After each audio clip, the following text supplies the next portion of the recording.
Tom, I wanted to go through some other stories right here. These are not the full stories, just parts of them. But I wanted to tell you that I'm not happy with these edits at all.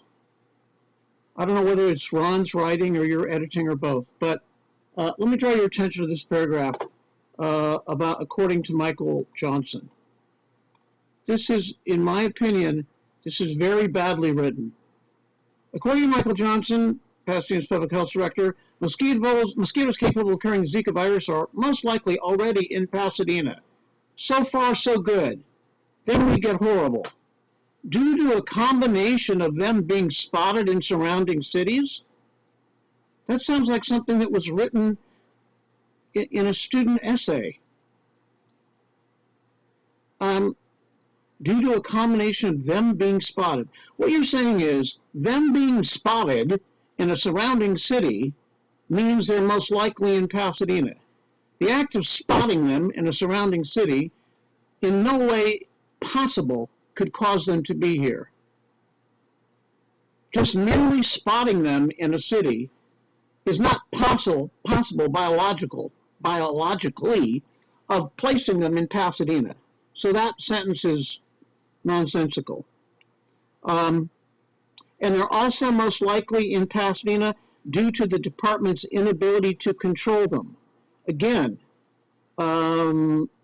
they wouldn't be in Pasadena because that's more likely and more possible, but still not an accurate statement, because they would be here first and then the efforts to control them would occur. All along, this is just really sloppy. And the phraseology, due to a combination of them being spotted, never read anything like that in a newspaper before. So I'm just not happy. This next story, it says, the memo identifying the trees, this is from a different story, covers 7 full pages, 94 trees in all. Every major street in the downtown area seemingly has at least 2 trees which must be brought down. Again, I would never authorize a statement like that. Seemingly, or a newspaper. Does every major street have 2 trees or not? And if you've seen Pasadena, to make a statement like every major street has 2 trees, there are quite a few major streets in Pasadena, and I sincerely doubt that there are 2 on every street, because then it wouldn't be 94 trees, it would be hundreds of trees.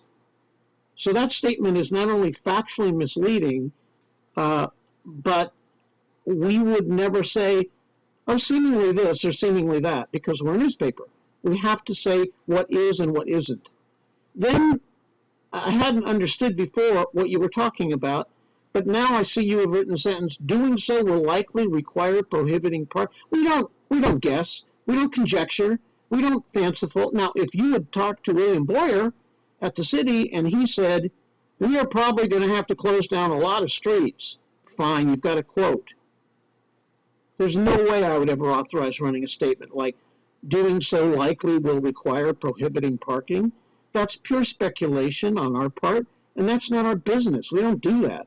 And then the final phrase about this could lead to traffic problems, we don't speculate. It's just, we don't do that kind of stuff. We are an objective Associated Press style newspaper. So this is way off base, not even in the right headspace as this newspaper.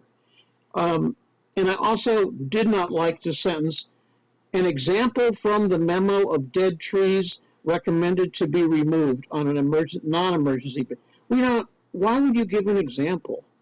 You say, oh yeah, here's an example.